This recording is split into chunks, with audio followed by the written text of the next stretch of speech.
covering the spirit, I'm busting through the ceiling. I'm following your lead, I'm following the spirit.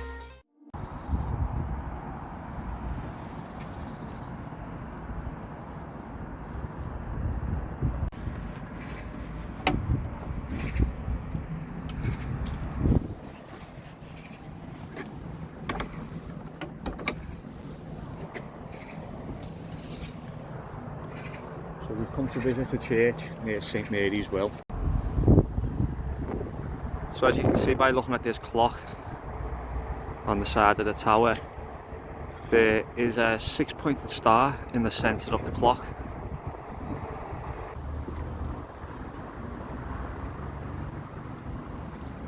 And you know, I visit quite a lot of these chapels and churches just out of sheer interest. You know, I like the architecture, I like old buildings, just lets off a cool vibe.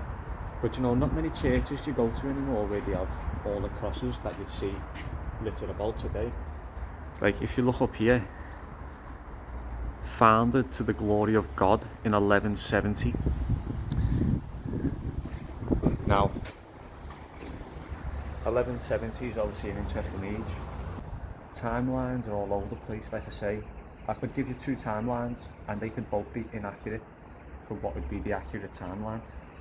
There's a lot of work that's been going on. If people have been following my channel, you know, Anatoly Fomenko, Morozov, there's so many people out there doing this work nowadays, which is great for me because I'm not starting from nothing. I get to jump into other people's work and really try and take it forward and just reach new people.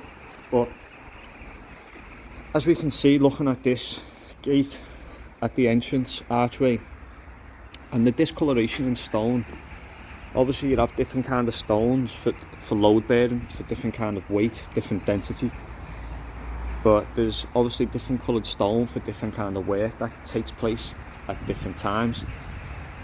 But we've got the two fish on here, obviously symbolising Jesus or the age of Pisces, whichever way you like to look at it.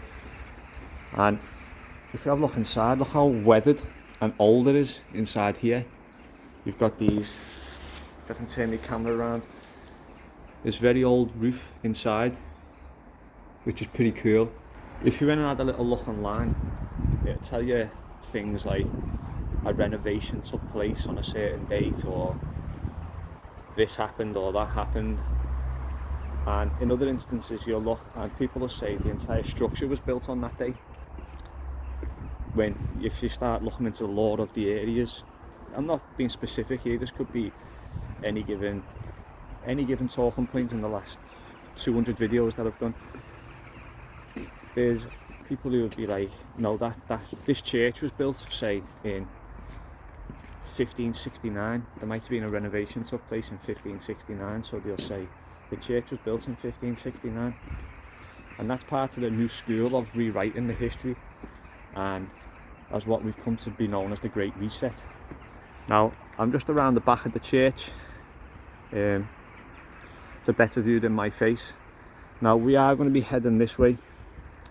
I'm not sure if we can get access that way. We've got to go back towards the main road and make our way through around this way. But we're actually in a medieval village today to look at St Helens Well. So let's go and find it, eh?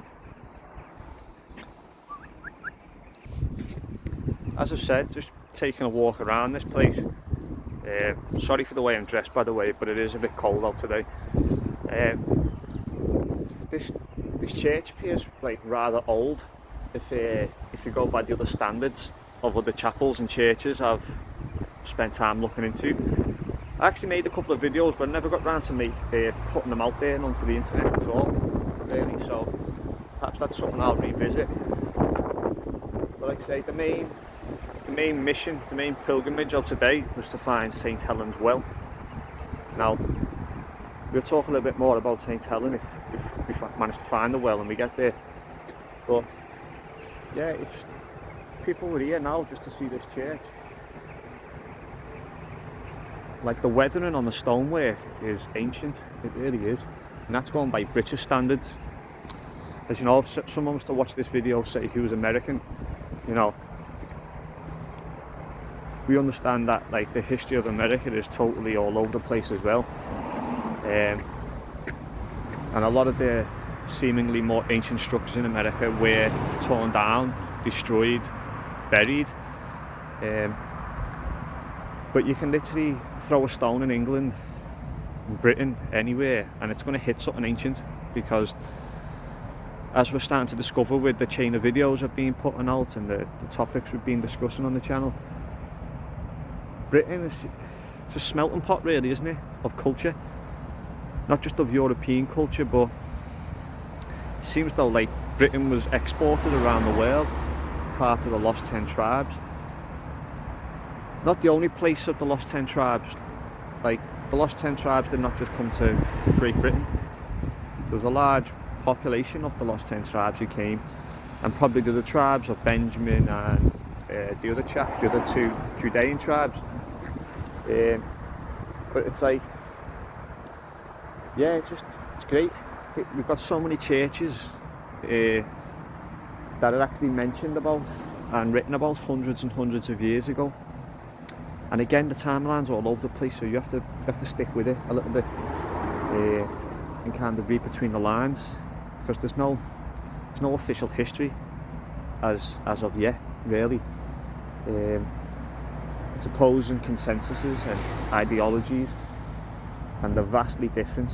The truth could be somewhere in the middle. It could be, well, I'd like to say it's been history's been rewritten and rewrote. But yeah, enough of me waffling on. But that's a nice, beautiful church for you to take a look at there.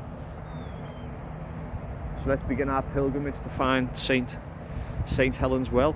Another little note I'd like to add: if anybody knows what these are on the corners, obviously I've made references to things like, you know, toning forks and for harmonic resonance, and, you know, electromagnetism and things like that. There could be some kind of electrical force, that, you know, energetic force that's amplified and maybe transmitted through these kind of capacitors or conduits, whatever they may be. But if anybody knows what they are, I'd like an answer to that, please. Yeah, thank you.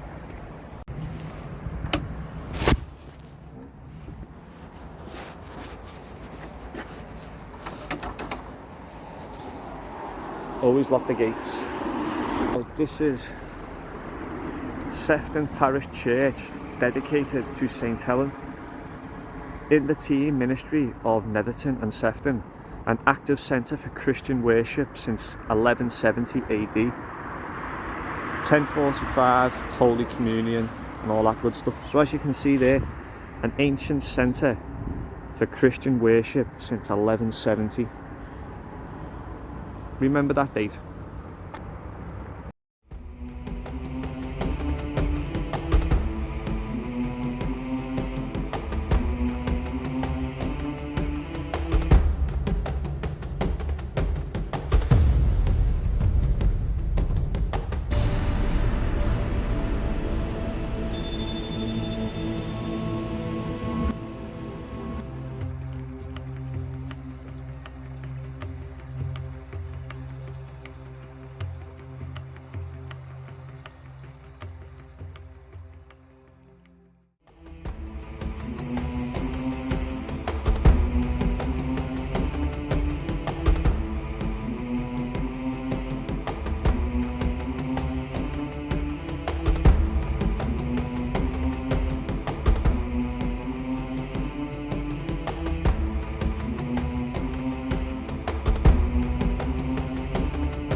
We found and have now a bibliography of over 100 references to Prince Madoc that were found on this continent.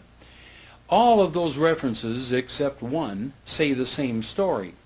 And that story was the same story that you'd have heard if you had gone in the 1800s into any place in the Ohio Valley. Everybody knew Madoc's name. And if you'd gone in, they'd have told you that he was the son of King Owen, that he came over here in 1170 in 3 boats, stayed for 10 years, went back, convinced his countrymen to come over. They came over in 10 boats and were never heard from again. That's the basic story that ripples through all of the research that we have together, with one exception, and that is one reference that we found that says that Madoc was the son of Uther. However, that reference was written in the 6th century by the bards. A little bit of a problem because Madoc was supposed to have sailed in 1170.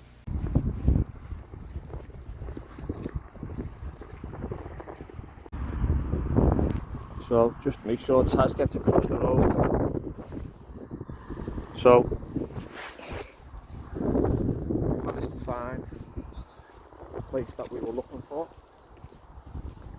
and interestingly enough, come here Taz. Well, let's just show you it on the camera. There we have St Helens Well.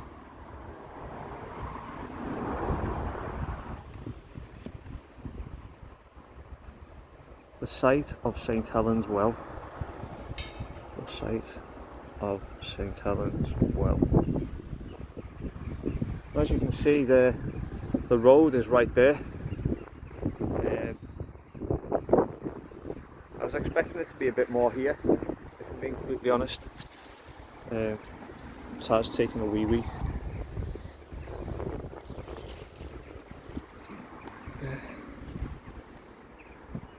There's not really much here. I have to say though, there's... Taz, stay away from the road. It's right next to a water. That could not have been there if this used to be a well. Otherwise, they would not have a well. They'd already have the source right there. So I'm guessing this is a more modern cut channel, if you will. Maybe drainage for farmers' fields and things like that, for the irrigation further down that way. Because as you can see, the stream is flowing this way, and this way is almost north, pretty much north in that direction. Get the St Helens Church in the background there. Got the chapel dedicated to St Helen. So yeah, as I was saying, you know, the timelines are all over the place. Now, whether you believe St Helen was around in the 5th century, 5th, 6th century, that's up for debate. Was she around at the turn of the millennium, around 1100 again, or 1050 to 1100 again, up for debate. Now, there's so many, like say, ideologies and prevailing theories, but let's narrow it down here. If it could be a 500, 600 year swing either way, judging on the materials presented by other researchers. Now, if there is a play of say 500 to 600 years, then that 5th century could be the 10th or the 11th century, which fits perfectly into the date since Christian worship has taken place on that site over there. Now, obviously, you have the well dating to allegedly the same period that our healing properties. We've got a town of St Helens just up the road there, which is a more modern name, to be fair. The town, it's not so much that it's a more modern name, it's the town itself is fairly modern on the maps, if you will. Obviously there's been settlements there for a very, very long time.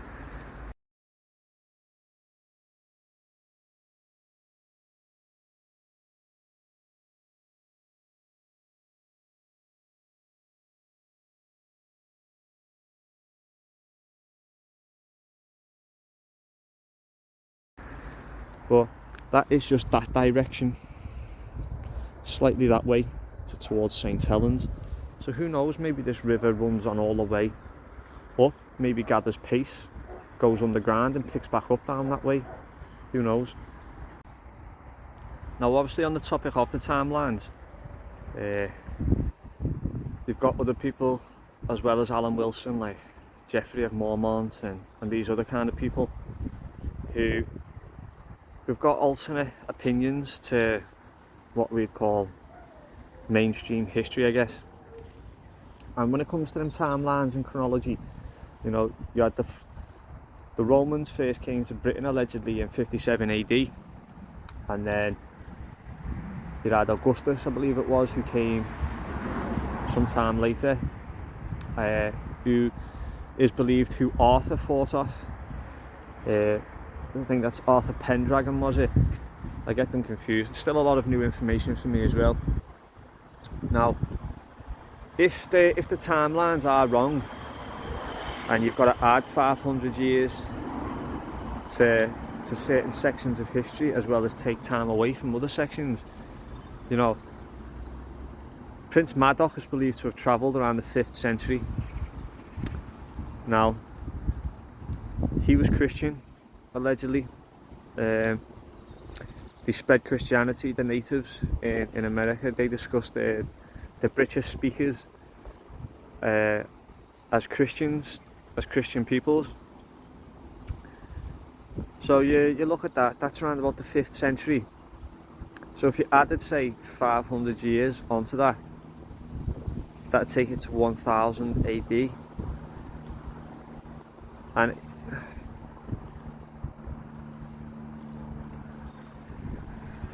now 1000 AD is an alleged time when Jesus was around, according to Anatoly Fomenko. They believe around about the turn of the 11th century. So you've got these trigger marks along history, you know, that all history uses, whether that be Jesus going from Anno Domini to BC 2000 years ago. That seems to be the main focal point for all historical reference points, and that is in the Scalinger chronology that is based upon the Egyptian chronology that was accepted back in the day. Now, one of the problems with that is obviously there was like there could be two kings in Egypt at the same time, and instead of being noted as being there at the same time, even though it was back in the day, more modern historians, like say the Scalingers of this world, they put one king after the next in succession, which stretched out the historical context. Now, if you, like I say, if you look around about the 5th century, sorry, if you look around about when Augustus came into Great Britain and basically got chased out of Britain, and then Britain basically launched an assault on Europe. Now, there's got to be more acceptance around this fact that the history is so wrong. Again, I'm not an advanced researcher. I'm still quite early on in my journey. That's why I love it when people jump on board now and start following and engaging with me, because I'm aiming in 10 years from now. You know, this is the growing process, the learning process. But there needs to be more detailed analysis looked into the chronology. Not from the researchers. The researchers are writing volumes of books. Alan Wilson, if you heard the story about him, he went and took a military IQ test, in essence, and I think he got like 2 questions wrong out of over 1,000. Incredibly intelligent man. Anatoly Fomenko, he's a really, really high level professor, an advanced mathematician, a very, very intelligent individual, and he discusses these things and breaks it all down, and he's got a team together. He took work from Morozov and advanced it and took it to the next level. So yeah, but now that I'm at the well and I'm here, and I just think more needs to be done. But yeah, I think we're going to take off and see what we can find. You ready to go, Taz? Yeah. But one of the healing properties of the water was mental. It was it was not a cure of ailments such as leprosy, you know, some of these more common terms used in the scriptures and stuff when it comes to healing. The water was known to have been really, really cold, like a ridiculously cold water, very clean and pure. Apparently the mineral content wasn't really any higher in the water, so it wasn't like a really high mineralized water. Again, it was believed that the coldness of the water provided unique healing properties, whether that be from anxiety, mental health, you know, all these kind of non-physical, more emotional, psychological ailments. And it's a shame that the well's been shut down and closed off, because would have liked to have the taste, you know. I'm a bit of a water connoisseur, if I do say so myself.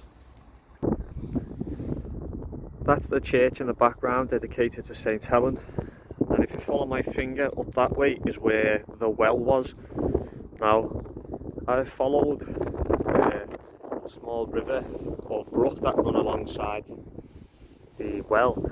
As you can see, it's kind of been split off this way into some kind of man-made fissure, which gets higher and higher, so the ground actually absorbs the water. And then you've got a channel there, which again, it looks like drainage for irrigation. But if we go this way, wait with me a second, Taz. There it is. We come across this, a larger body of water. So it seems though the water that runs this way actually feeds into this larger channel, which again, it looks like it's been made for drainage really, rather than anything else. There's a few little ducks down there.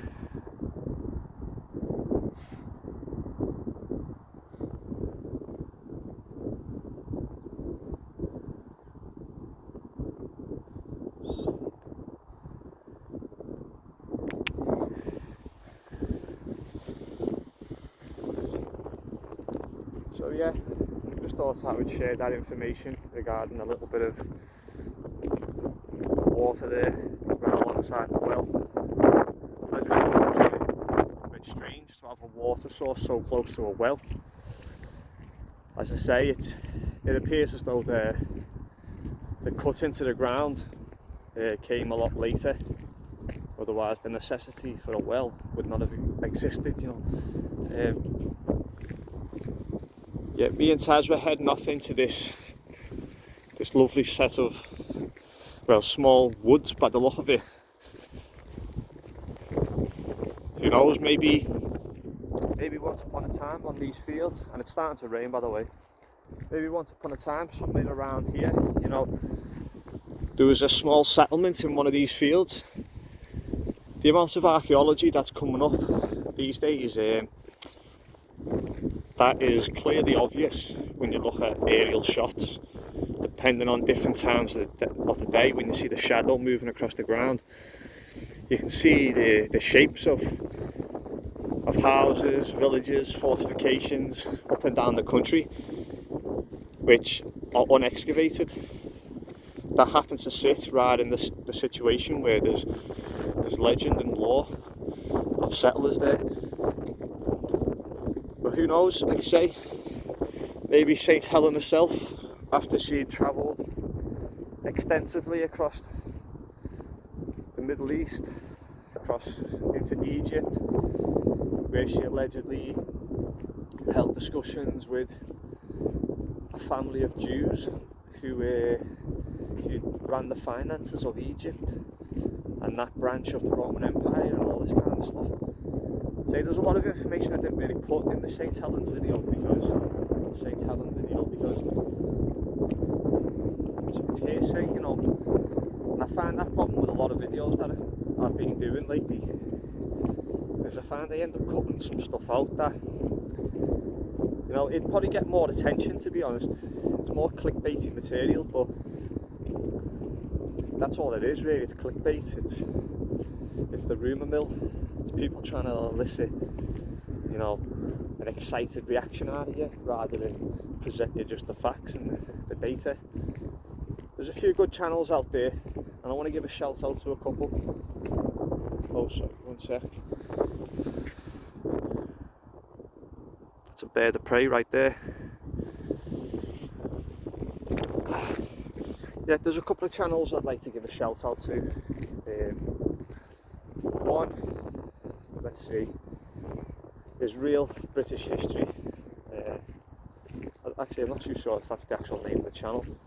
It's called British History Ross, I believe it is. There's a chap called Ross who I've only been familiar with for the past month or so. And he's been doing a lot of good videos. Regarding British history, Wilson and Blacker. He's got a sign here: no shooting and no motorcycles is being scratched out. So I'm guessing motorcycles may be allowed. And I notice you get like big stone blocks. Don't know whether that's just to stop traffic or what, but big stone blocks there. So yeah, Ross, like I say, seems like a lovely man. He's quite a few years older than myself. Looks like he's quite further along in his journey. He was lucky enough to sit down with Wilson and Alan Wilson and discuss, you know, some incredible things, and to have an opportunity like that must be so enlightening and so awakening to the depth of the knowledge, because it's easy to say you know this or you know that, because we can all learn it, but to understand it, that's where real wisdom comes from. It's not the knowledge, it's the understanding of the knowledge. And I can hear what appears to be gunshots, so perhaps this no shooting policy is no longer in effect.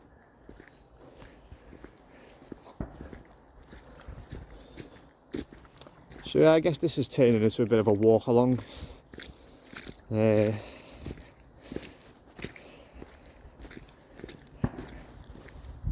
should probably, I won't do that.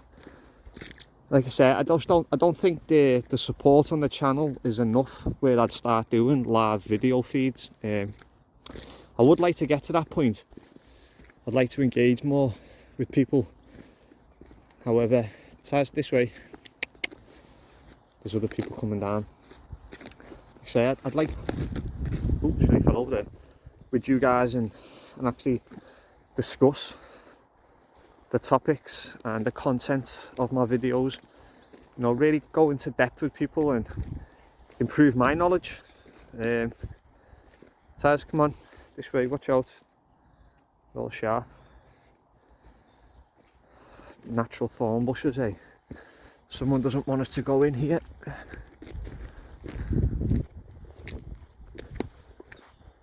Oh.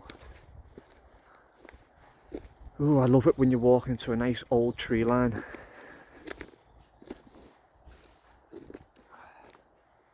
Obviously these trees aren't that old.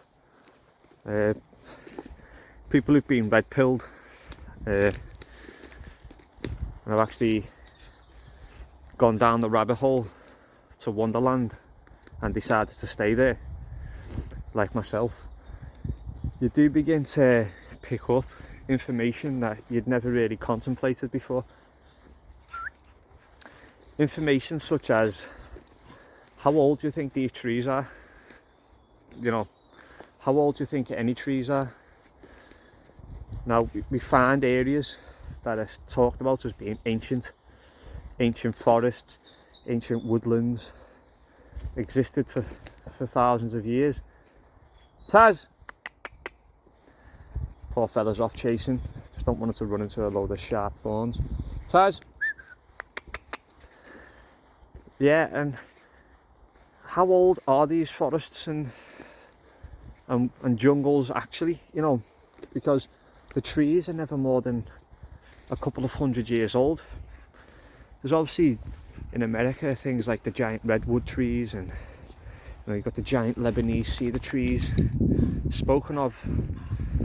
Look at the Epoch of Gilgamesh, you know, who is it? Bet somebody knows this right now. The name of the person who lived in the giant woods, who Gilgamesh had to go and slay. It's gonna torment me for the rest of the day, that.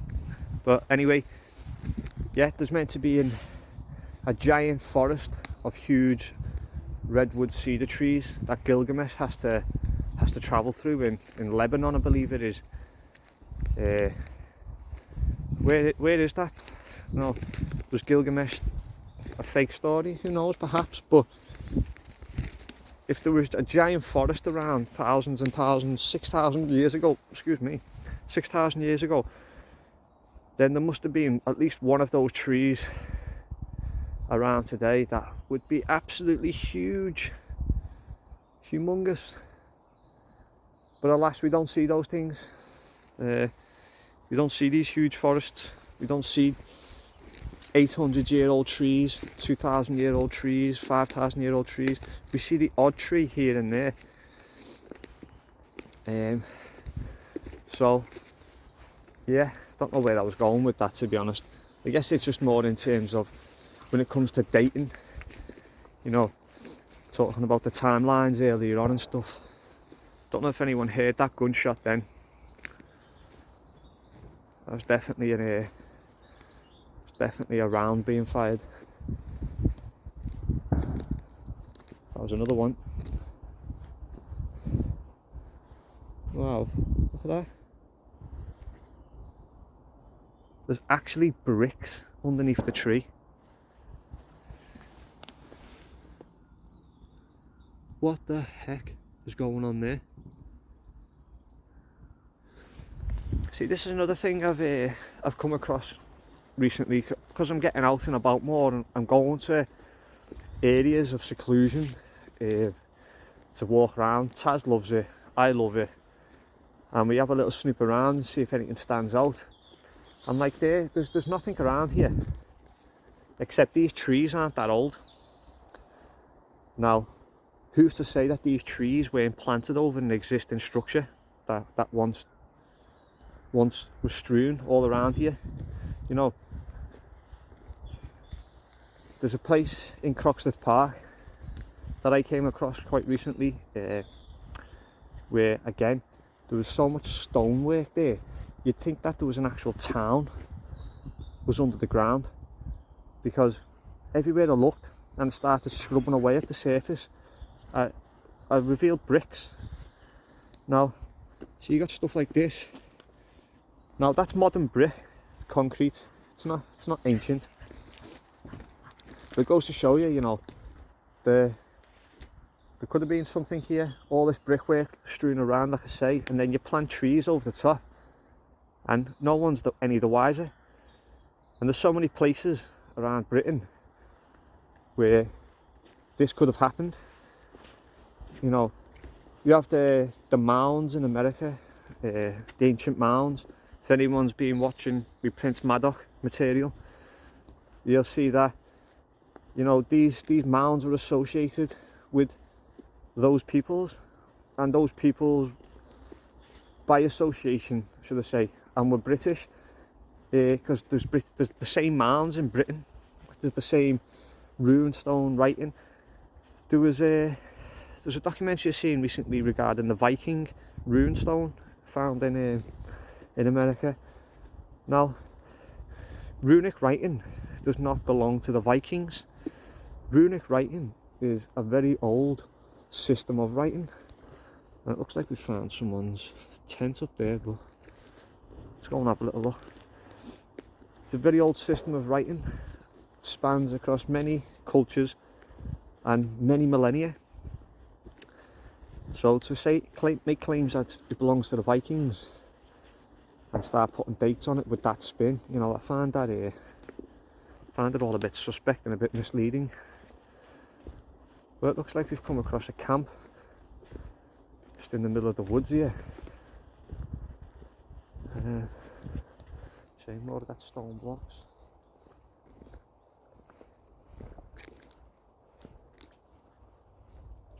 Really too sure what's going on here.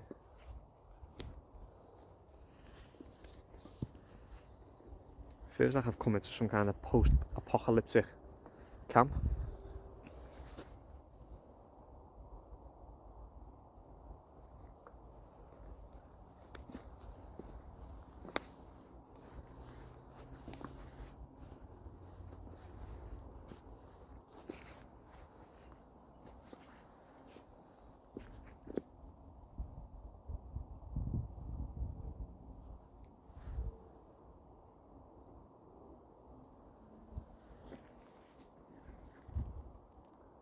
Very interesting.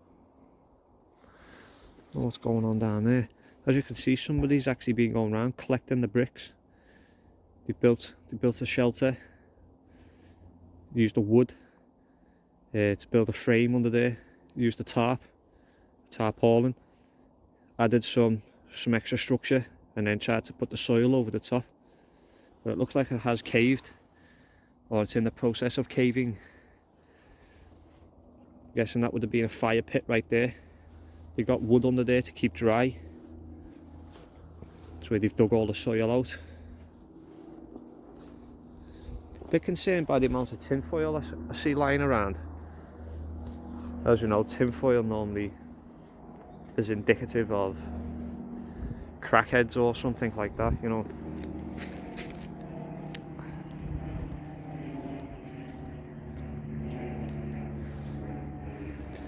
If you want to know what the future's going to look like,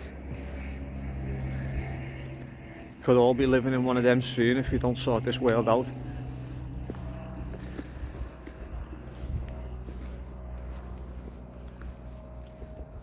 Right, well, to be honest with you guys, I don't think I'm going to top coming across an abandoned camp in the middle of the woods, just off the path of St Helens Well, for the rest of this trip. And to be honest, I'm not even sure where I am or to which direction I'm heading. See if we can try and find our way back to that path I was on before. I only veered off because I seen a lady coming towards me with 2 dogs, and I didn't want to stop my camera, so I just carried on. I found a clearing here.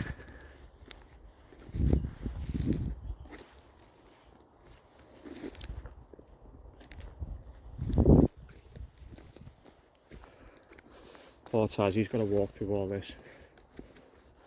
Come on, buddy. Let's come back this way. Let's go and find somewhere.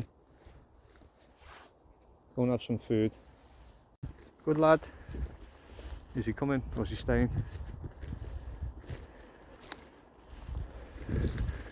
Got another clearing here in the woods. And then I thought there was other sections that I could check out.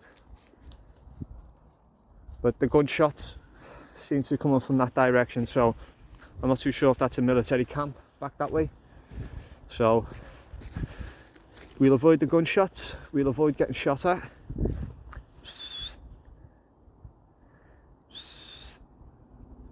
I'm on dry mouth, so can't even whistle. Come on, buddy. So yeah, this is Kev and Taz signing out. Where is he? Say ta-ra, lad. Taz? Say ta-ra. Yeah, hope you all have a lovely day and stay safe.